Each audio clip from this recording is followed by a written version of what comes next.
नमस्कार दोस्तों, स्वागत है आपका आज की नई कहानी में। सास रोज इल्जाम लगाती थी कि मैं घर का राशन और पैसे चुराकर अपने गरीब मायके भेजती हूँ। एक दिन उन्होंने मुझे रंगे हाथों पकड़ने के लिए रसोई में छुपा हुआ कैमरा लगा दिया। शाम को जब पूरे मोहल्ले वाले और रिश्तेदारों के सामने मुझे बदनाम करने के लिए उन्होंने टीवी पर कैमरे की रिकॉर्डिंग चलाई तो सास का खुद का चेहरा पीला पड़ गया। टीवी की स्क्रीन पर जो नज़ारा चल रहा था उसे देखकर सबके होश उड़ गए, क्योंकि मेरी शादी को अभी 2 साल ही हुए थे और मैंने इस नए घर में कदम रखते ही मन में पक्का निश्चय कर लिया था कि मैं अपनी सास और अपने पति की हर तरह से सेवा करूंगी और इस घर को अपने माता पिता का घर समझूंगी। मेरा नाम पूजा है। मेरा ताल्लुक एक बहुत ही गरीब और सीधे साधे परिवार से था। मेरे बूढ़े माता पिता मोहल्ले के कोने पर एक छोटी सी किराने की दुकान चलाते थे। दुकान में आटा, दाल, चाय, बिस्कुट जैसी रोजमर्रा की चीज़ें मिलती थी। उनकी पूरे दिन की कमाई इतनी कम होती थी कि घर का खर्च मुश्किल से चल पाता था। पिताजी गर्मी सर्दी सहकर सुबह से शाम तक दुकान पर बैठते। सामान भी खुद पैदल जाकर मंडी से लाते ताकि 10-20 रुपये बच जाएं। हमने बचपन से ही तंगी और गरीबी देखी थी। मेरी माँ लोगों के कपड़े सिलकर थोड़ी कमाई करती थी ताकि हम भाई बहनों का पेट भर सके। कई बार ऐसा होता था कि घर में बनाने के लिए सब्जी दाल तक नहीं होती थी। हम भाई बहन रात को भूखे पेट पानी पीकर सो जाते थे। फिर भी मेरे मेहनती पिताजी ने हमारी परवरिश में कोई कमी नहीं छोड़ी और मेरी धर्मात्मा माँ ने मुझे हमेशा सच्चाई, ईमानदारी और धैर्य से जीने का पाठ पढ़ाया था। जब मेरी विदाई हो रही थी तो माँ बहुत रो रही थी। उन्होंने मुझे गले लगाकर कहा, बेटी ससुराल जाकर कभी ऐसा काम मत करना जिससे तेरे गरीब माँ बाप की इज्जत पर आँच आए। बड़ों की हर कड़वी बात चुपचाप सह लेना, घर का मान रखना। मेरी शादी एक अच्छे संपन्न हिंदू घराने में हुई थी। मेरे पति का नाम राहुल था।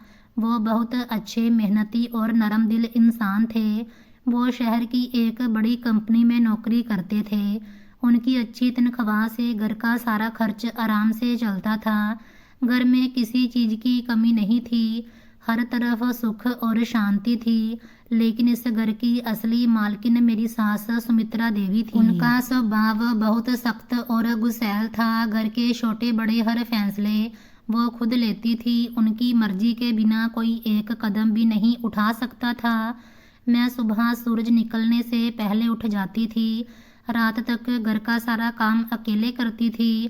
पूरे घर में झाड़ू पोछा, आंगन धोना, सबके कपड़े धोना और पूरे परिवार के लिए 3 समय का खाना बनाना मेरी जिम्मेदारी थी। सर्दियों में ठंडे पानी से बर्तन धोती और गर्मियों में चूल्हे गैस के सामने खड़ी होकर रोटियां सेकती। मैं ये सब खुशी खुशी करती थी क्योंकि मैं चाहती थी कि सास मुझसे खुश रहे और मुझे बेटी जैसा प्यार दे। रात को मैं उनके पैर भी दबाती थी और उनकी हर बात सिर झुकाकर मानती थी। लेकिन सास के दिल में मेरे लिए जरा भी प्यार नहीं था।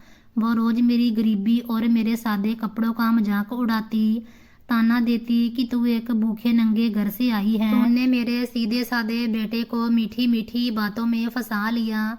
पड़ोस की औरतों के सामने भी वो मेरे पिताजी का मजाक बनाती, हंसकर कहती, इसके माता पिता ने इसे खाली हाथ भेजा है, इसके पास पहनने के अच्छे कपड़े तक नहीं थे। मैं उनकी सारी बातें चुपचाप सुन लेती, कभी जवाब नहीं देती, क्योंकि मेरे माता पिता ने मुझे यही सिखाया था कि बड़ों का आदर करो और घर की शांति बनाए रखो। ऐसे ही दिन बीत रहे थे। दुख और सब्र के साथ जिंदगी चल रही थी। तभी घर में अजीब अजीब घटनाएं होने लगी। एक दिन दोपहर को मैं आंगन साफ कर रही थी। तभी सास ने रसोई का सामान चेक किया और जोर जोर से चिल्लाने लगी, चावल के डब्बे में से 5 किलो चावल गायब हैं।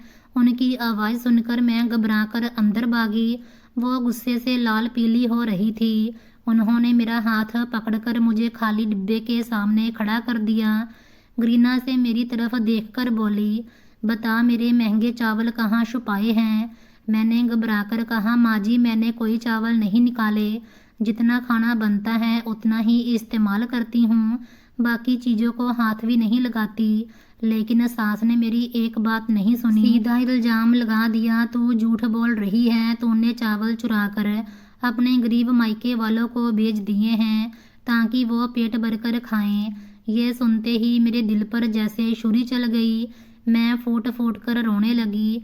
कसम खाकर कहा, मैंने ऐसा कोई पाप नहीं किया। मेरे माता पिता मेहनत की रोटी खाते हैं, वो कभी हराम का निवाला नहीं खाएंगे और मैं उनके लिए चोरी कभी नहीं कर सकती। लेकिन सास का गुस्सा और बढ़ गया। सारा दिन मुझे भला बुरा कहा, मुझे चोर कहकर पुकारा। शाम को जब राहुल ऑफिस से आए तो सास ने उनके सामने भी रो रो कर मेरी शिकायत की और मेरे बारे में बहुत झूठ बोला। राहुल समझदार थे, उन्होंने माँ को समझाया, माँ हो सकता है हिसाब में गलती हो गई हो, जहाँ चावल पहले से ही कम हो। लेकिन सास अपनी जिद पर अड़ी रही। उन्होंने राहुल को भी खरी खोटी सुनाई। उस दिन के बाद मेरे लिए एक नया संकट शुरू हो गया। हर 3-4 दिन में रसोई से कोई ना कोई चीज़ कम हो जाती। कभी चीनी का डब्बा आधा, कभी सरसों के तेल की बोतल गायब, कभी दाल कम, और हर बार इल्ज़ाम सिर्फ मुझ पर लगता। सास मोहल्ले की औरतों के सामने भी मुझे जलील करती, जानबूझकर सहेलियों को घर बुलाती और ऊंची आवाज़ में कहती, ये मेरी बहू 1 नंबर की चोर है, अपने गरीब मायके का पेट भरने के लिए ससुराल का राशन चुराती है, रात को चुपके से रिश्तेदारों को दे आती है। मैं रसोई में खड़ी होकर खून के आंसू रोती। मेरी रातों की नींद उड़ गई थी। हर वक्त डर लगा रहता कि कल कौन सी चीज़ गायब होगी। मैंने राहुल से कई बार रोकर विनती की, इन्हें समझाइए, मैं चोर नहीं हूँ, मैं तो दिन भर आपकी नज़रों के सामने रहती हूँ, कब सामान बाहर ले जाऊंगी। राहुल मेरी मजबूरी समझते थे, उन्हें मुझ पर पूरा भरोसा था, लेकिन वो माँ के सामने ज़्यादा बोल नहीं पाते थे क्योंकि वो माँ का बहुत सम्मान करते थे। उन्होंने रसोई का सामान और बढ़वा दिया ताकि माँ की शिकायतें कम हो और झगड़ा खत्म हो। लेकिन हालात दिन ब दिन बिगड़ते गए। सास का शक अब बीमारी बन गया था।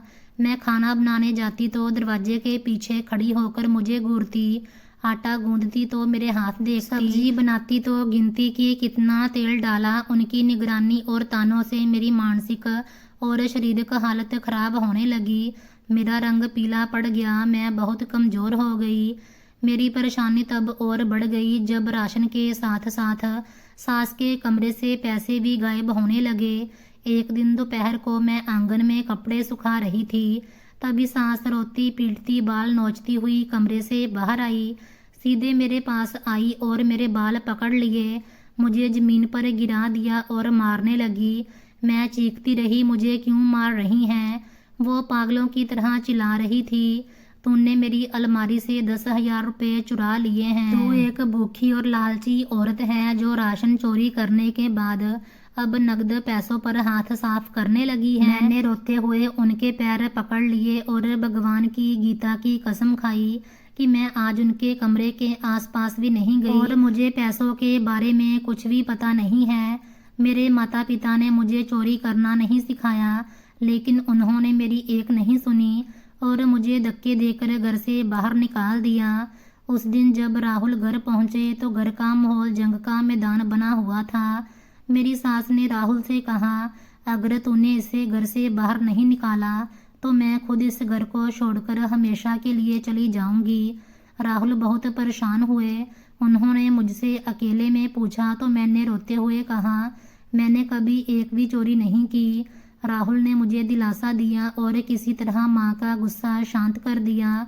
लेकिन इस घटना के बाद सास ने मेरे साथ ऐसा व्यवहार शुरू कर दिया जैसे मैं इंसान नहीं, कोई बेकार चीज़ हूँ। उन्होंने मुझसे बात करना बिल्कुल बंद कर दिया और मुझे देखकर मुंह फेर लेती। घर में हर वक्त एक अजीब सा दबाव और घुटन रहने लगी। मुझे समझ नहीं आ रहा था कि आखिर घर का सामान और पैसे कौन गायब कर रहा है। घर में सिर्फ हम 3 लोग ही रहते थे और बाहर से कोई अंदर नहीं आता था। दरवाजे भी हमेशा अंदर से बंद रहते थे। मैंने तो यहाँ तक सोचना शुरू कर दिया कि शायद घर में कोई भूत प्रेत है जो चीजें गायब कर रहा है। मैं रात को उठकर भगवान के सामने रो रो कर प्रार्थना करती थी, हे भगवान मेरी इस मुसीबत को दूर कर दे और मुझ पर लगे झूठे इल्जाम की सच्चाई सबके सामने ला दे। मैं सुबह 4 बजे उठकर पूजा के कमरे में बैठकर आंसुओं से भगवान से मदद मांगती थी, क्योंकि मेरे पास कोई और सहारा नहीं था। मेरी सास ने अपने दिल में पक्का फैसला कर लिया था कि वो मुझे हर हाल में बदनाम करके इस घर से निकालेंगी और अपने बेटे की दूसरी शादी किसी अमीर घराने में कराएंगी। इस बुरे इरादे को पूरा करने के लिए उन्होंने एक बहुत शर्मनाक योजना बनाई। उन्होंने सोचा, जब तक इसे रंगे हाथों सामान और पैसे चोरी करते हुए नहीं पकड़ूंगी, तब तक बेटा इसकी सच्चाई पर यकीन करता रहेगा और मुझे इससे छुटकारा नहीं मिलेगा। एक दिन जब मैं घर के काम में लगी थी और राहुल ऑफिस गए हुए थे, तो सास ने बाजार से एक आदमी बुलवाया जो छोटे छोटे छुपे हुए कैमरे लगाने का काम करता था। सास ने मुझसे झूठ कहा, ये आदमी बिजली का तार ठीक करने आया है, तू अपने कमरे में जा। उन्होंने उस आदमी को पैसे देकर चुप रहने को कहा और उसने रसोई में और सास के कमरे की अलमारी के ठीक सामने ऐसी जगह कैमरे लगा दिए, यहाँ से पूरे कमरे और रसोई का साफ नज़ारा दिखता था। वो कैमरे इतने छोटे थे कि किसी को शक भी नहीं हो सकता था। सास ने उन कैमरों के तार अपने कमरे में रखे और एक छोटे टीवी से जोड़ दिए ताकि वो हर वक्त मेरी निगरानी कर सकें। मुझे इन सब बातों का बिल्कुल पता नहीं था। मैं रोज की तरह रसोई में जाती, खाना बनाती, बर्तन धोती और सफाई करती। मेरा मन बिल्कुल साफ था, इसीलिए मुझे डर भी नहीं था। सास रात रात भर जागकर टीवी की स्क्रीन पर नजरें गड़ाए रखती थी ताकि मुझे चोरी करते हुए पकड़ सके। दिन बीतते गए और घर से चीज़ों के गायब होने का सिलसिला जारी रहा। कभी दूध कम हो जाता, कभी चाय पत्ती गायब, कभी सास के पर्स से पैसे निकल जाते। सास ये सब देखकर बस मुस्कुराती रहती थी और अब उन्होंने मुझ पर सीधा इल्ज़ाम लगाना भी बंद कर दिया था। उनकी ये अचानक खामोशी मुझे और ज़्यादा डरा रही थी। मुझे लगता था कि तूफान से पहले जैसे शांति है। सास किसी बहुत बड़े धमाके की तैयारी कर रही थी जो मेरी ज़िंदगी बर्बाद कर देगा। मैं हर वक्त डर डर कर काम करती और भगवान से अपनी इज्जत बचाने की दुआ करती। एक दिन सुबह उठी तो सास का व्यवहार बदला हुआ था। उनके चेहरे पर अजीब सी खुशी थी और वो मुस्कुरा रही थी। उन्होंने हुक्म दिया, आज रात घर में बहुत बड़ी पार्टी है, तू सारा दिन रसोई में रहकर बहुत सारे खाने बना और पूरे घर की सफाई कर। मैंने हैरान होकर पूछा, पार्टी किस खुशी में? तो उन्होंने डांट कर कहा, मुझसे सवाल करने की ज़रूरत नहीं है, अपना काम कर और कोई कमी मत छोड़ना। मैं सारा दिन गर्मी और पसीने में थक गई। प्याज काटते काटते आंखों से पानी बहता रहा। चूल्हे के सामने खड़ी होकर मांस भुना और चावल की बड़ी बड़ी देगें तैयार की। मैंने कई तरह के खाने बनाए, चावल, सब्जी, पूरी और मिठाई। पूरे आंगन को धोया और मेहमानों के बैठने के लिए बड़े बड़े गलीचे बिछाए। मेरी कमर दर्द से टूट रही थी, लेकिन मैं रुकी नहीं। शाम होते ही घर में मेहमानों की भीड़ आने लगी। सास ने पूरे मोहल्ले की औरतों, अपने सभी रिश्तेदारों, यहाँ तक कि ससुराल के उन दूर के लोगों को भी बुलाया था जिनसे सालों से बात नहीं हुई थी। पूरा घर लोगों से भर गया। सब हंस बोल रहे थे। मोहल्ले की औरतें नए कपड़े पहनकर आई थी और मुझे शक की नज़र से देख रही थी। राहुल भी ऑफिस से जल्दी आ गए और इतने मेहमान देखकर हैरान थे कि माँ ने इतनी बड़ी महफिल क्यों सजाई है। मैं रसोई में खड़ी मेहमानों के लिए चाय पानी का इंतजाम कर रही थी। मेरा दिल किसी अनजाने डर से जोर जोर से धड़क रहा था।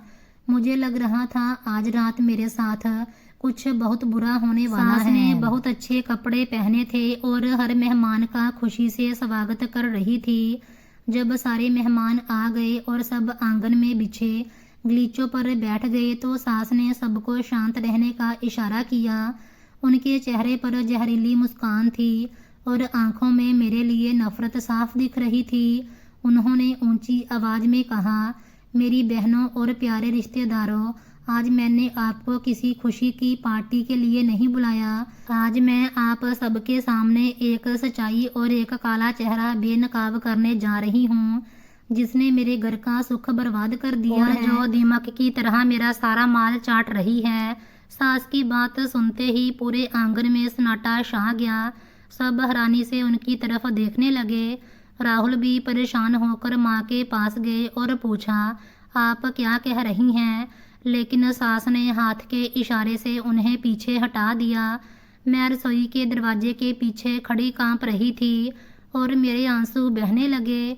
मुझे समझ आ गया था कि वो किसके बारे में बात कर रही है।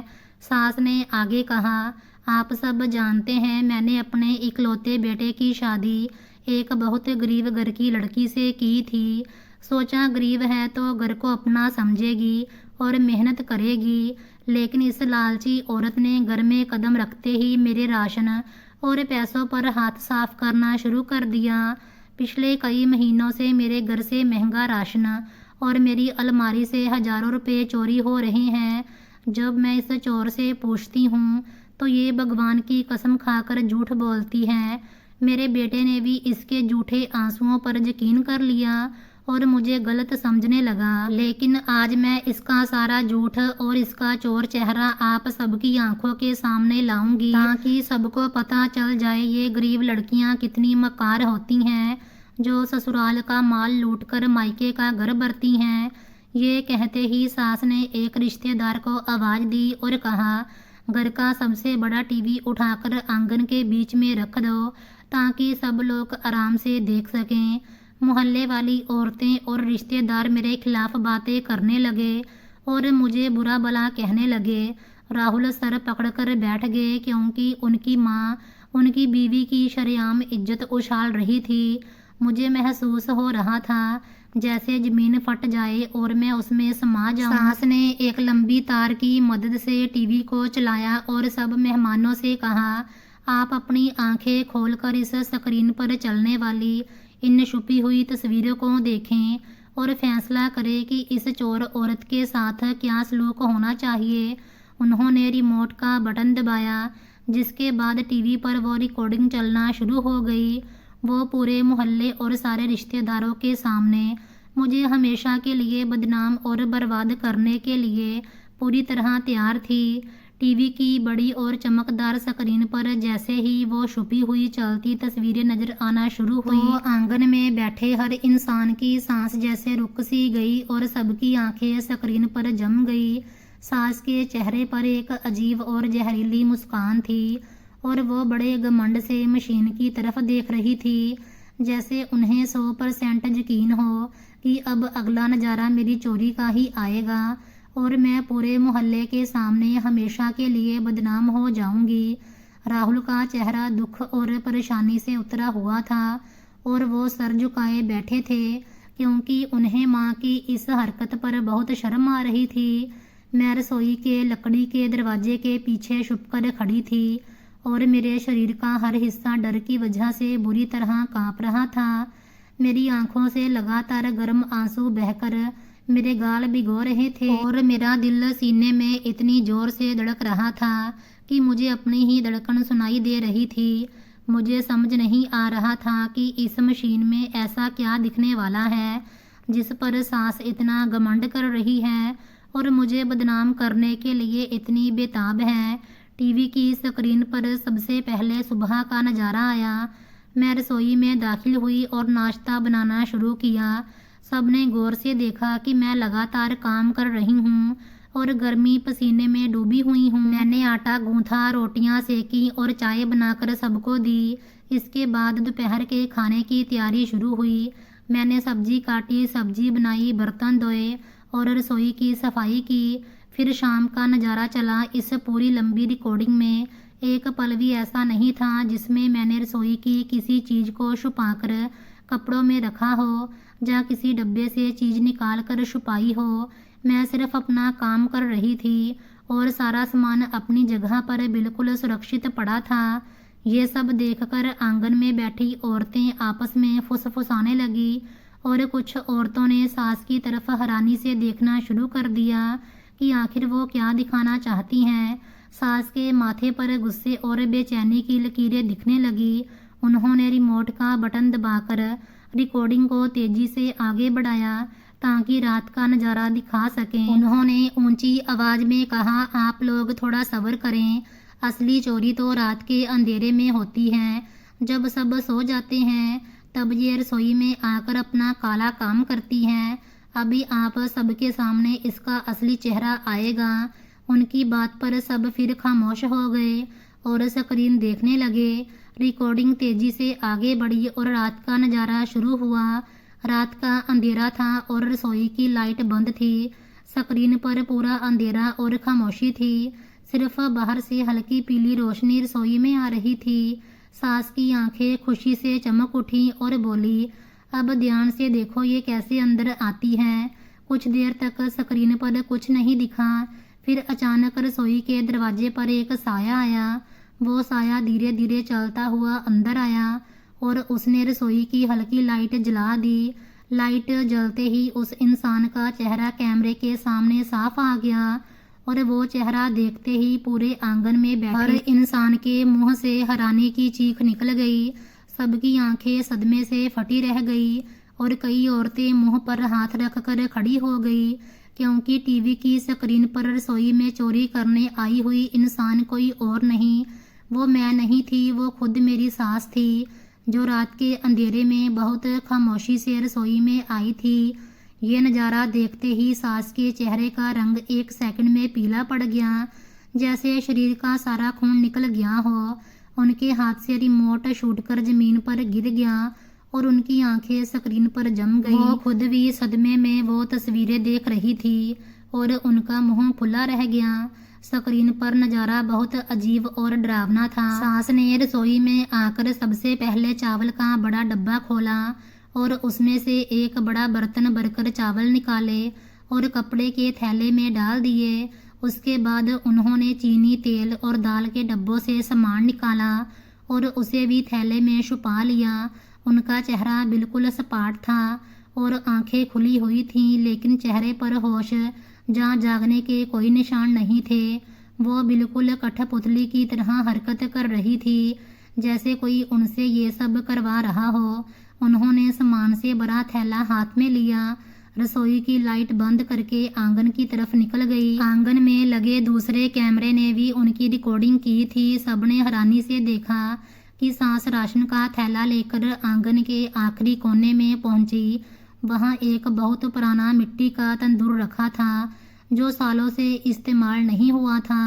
उन्होंने तंदूर का ढक्कन हटाया और सारा चोरी किया हुआ राशन तंदूर के अंदर गहराई में छुपा कर रख दिया और ढक्कन वापस रख दिया। उसके बाद वो आंगन से मुड़कर अपने कमरे की तरफ गई। सबने देखा कि सास अपने कमरे में दाखिल हुई। उन्होंने अलमारी में से पैसों की एक बड़ी गड्डी निकाली। वो पैसे लेकर फिर आंगन में आई और वहां रखे मिट्टी के बड़े गमलों के पास रुकी। उन्होंने एक बारी गमले को थोड़ा खिसकाया और सारे पैसे गमले के नीचे मिट्टी में छुपा दिए और गमला वापस रख दिया। ये सब करने के बाद वो बहुत खामोशी और अजीब चाल से वापस अपने कमरे में गई और बिस्तर पर लेटकर गहरी नींद सो गई। ये सारा हैरान करने वाला नज़ारा देखने के बाद पूरे घर में मौत जैसा सन्नाटा छा गया। किसी के मुंह से एक शब्द नहीं निकला।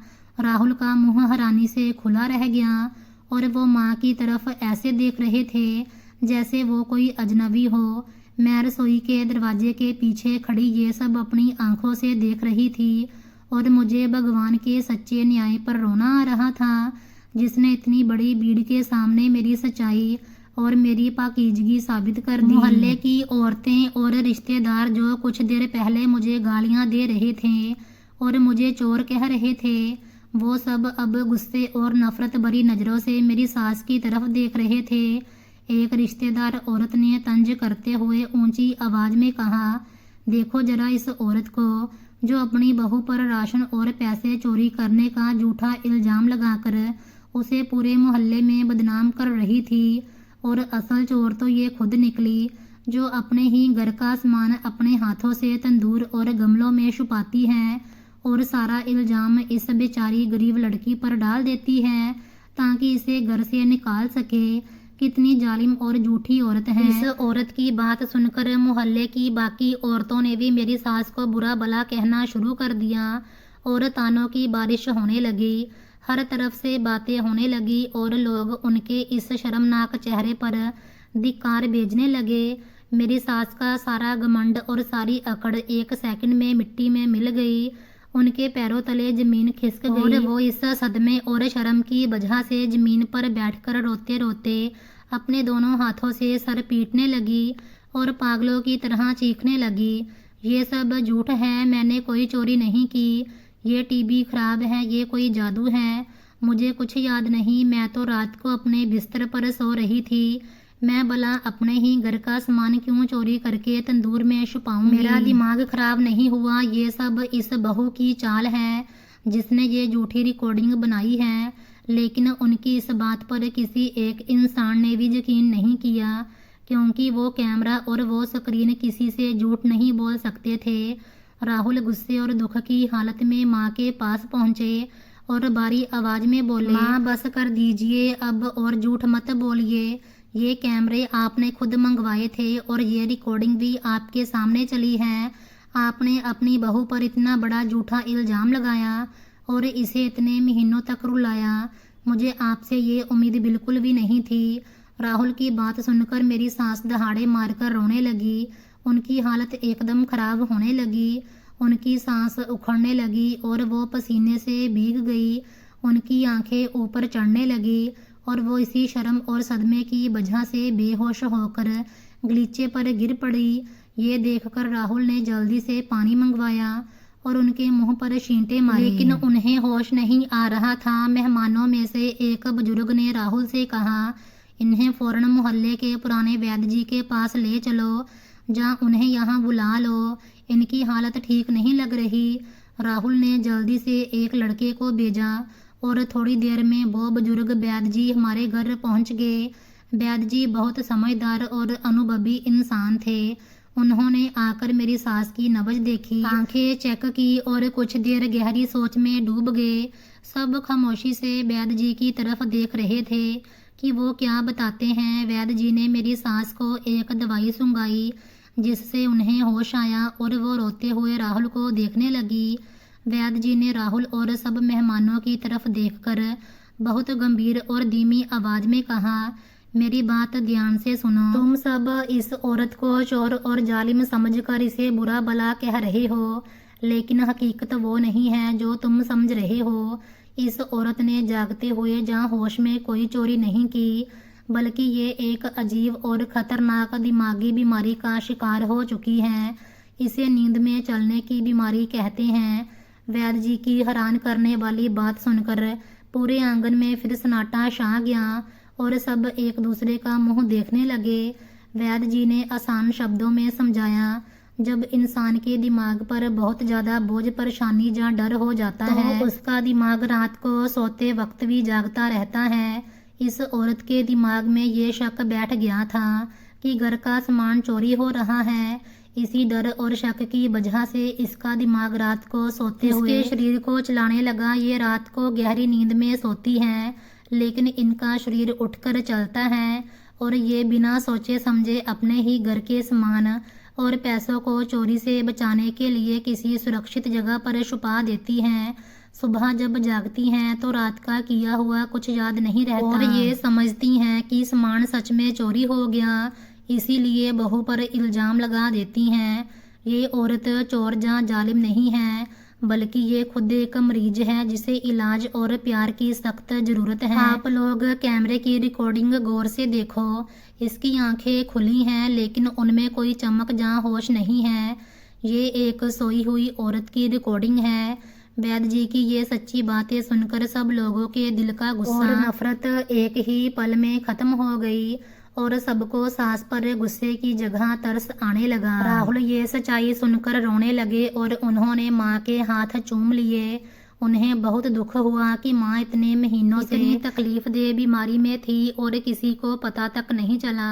जब सास को समझ आया कि वो खुद ही बीमारी की वजह से घर का सामान छुपाती रही है और उन्होंने मुझ जैसी मासूम लड़की पर इतना बड़ा झूठा इल्ज़ाम लगाया, तो उनका दिल शर्म और पछतावे के बोझ से दब गया। वो रोते हुए खड़ी हुई और सब मेहमानों के सामने हाथ जोड़कर अपनी गलती मानी। राहुल तुरंत आंगन के कोने में गए। यहाँ पुराना मिट्टी का तंदूर रखा था। उन्होंने तंदूर का ढक्कन उठाया तो उसके अंदर सारा महंगा राशन, चावल, चीनी और दाल के पैकेट बिल्कुल सुरक्षित पड़े थे, जो पिछले कई महीने से गायब हो रहे थे। फिर राहुल उन बड़े गमलों के पास गए और जब गमला उठाया तो उसके नीचे से वो 10,000 रुपये की गड्डी भी मिल गई, जिसकी चोरी का इल्ज़ाम मुझ पर लगा था और जिसकी वजह से सास ने मुझे मारा भी था। वो सारा सामान और सारे पैसे सब मेहमानों के सामने और मेरी बेगुनाही पूरे मोहल्ले के सामने सूरज की तरह साफ हो गई। मेरी सास रोते हुए रसोई के दरवाजे की तरफ आई, जहां मैं खड़ी आंसू बहा रही थी। उन्होंने आगे बढ़कर मुझे कसकर अपने गले लगा लिया और फूट फूट कर मेरे कंधों पर सर रखकर रोने लगी। उन्होंने रोते सिसकते हुए पूरे मोहल्ले के सामने मुझसे माफ़ी मांगी। मेरी नेक और मासूम बेटी, मुझे दिल से माफ़ कर दे। मुझ पर भगवान की मार पड़े कि मैं अंधी और सख्त दिल औरत बन गई थी, जिसने तेरी गरीबी का मजाक उड़ाया और तुझ पर गंदे झूठे इल्ज़ाम लगाए। तू बहुत अच्छे और ईमानदार माता पिता की बेटी है, जिसने इतने जुल्म और ताने सहने के बाद भी पलट कर जवाब नहीं दिया और मेरे घर की इज्जत बचाई। आज भगवान ने मेरे ही लगवाए कैमरों से मेरा सारा शक और घमंड तोड़ दिया और मुझे बता दिया कि किसी गरीब और बेगुनाह पर झूठा इल्ज़ाम लगाना और धर्म दोनों में पाप होता है। ईश्वर एक ना एक दिन सच सबके सामने ला ही देता है। तू मेरी बहू नहीं, मेरी सगी बेटी है। आज के बाद मैं सारी ज़िंदगी तेरी सेवा करूँगी और तुझे किसी चीज़ की कमी नहीं होने दूँगी। सास की ये सच्ची बातें सुनकर मेरा दिल भी पिघल गया और मैंने भी उनके पैर छूकर उन्हें दिल से माफ़ कर दिया, क्योंकि वो बीमार थी और बड़ों को माफ़ कर देना ही सबसे बड़ी भलाई होती है। उस रात हमारे घर से वो सारे मेहमान जो मेरी बदनामी का तमाशा देखने आए थे, वो मेरी इज्जत और सच्चाई की तारीफ करते हुए वापस गए। सास के माफ़ी मांगने के बाद घर का माहौल पूरी तरह बदल गया। जिस घर में पहले सिर्फ ताने और चीखें गूंजती थी, अब वहाँ पूजा पाठ की घंटियाँ और भजन की आवाज़ आने लगी। सास सुमित्रा देवी ने सच में अपना वादा निभाया। अब मुझसे बेटी से भी ज़्यादा प्यार करती थी। हर सुबह सबसे पहले वो खुद उठती और मंदिर जाकर मेरे लिए और राहुल के लिए लंबी उम्र की प्रार्थना करती। फिर आकर मेरे हाथ से काम लेती और कहती, बेटी तू थक जाएगी, तू आराम कर, मैं रसोई संभाल लूँगी।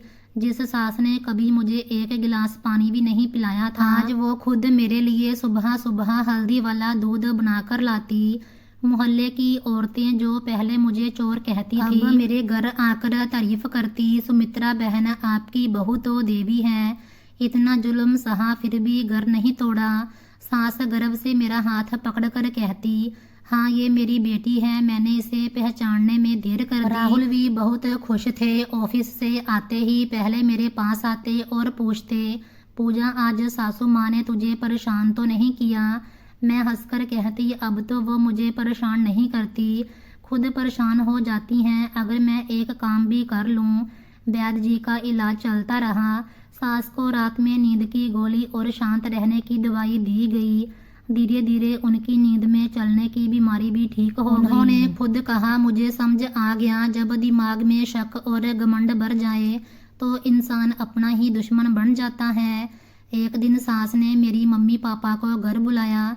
मेरे पापा की छोटी दुकान के लिए राहुल ने 50,000 रुपये दिए और कहा, पापा जी अब आप दुकान बड़ी कर लीजिए, पूजा की वजह से ही हमारा घर बसा है। मेरे पापा की आंखों में आंसू आ गए।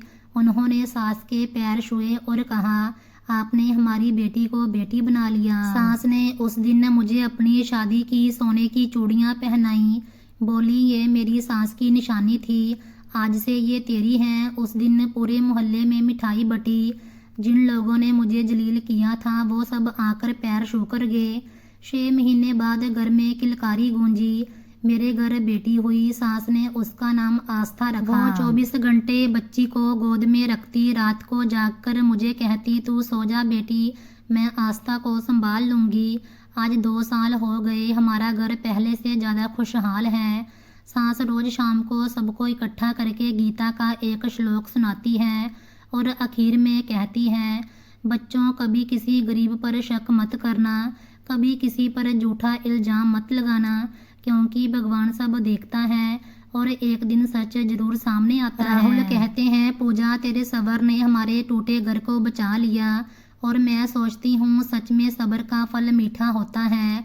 जिस दिन मुझे लगा था जमीन फट जाएगी और मैं समा जाऊंगी, उसी जमीन पर आज मेरे पैर सबसे मजबूत हैं। अब पूरे मोहल्ले में हमारी मिसाल दी जाती है।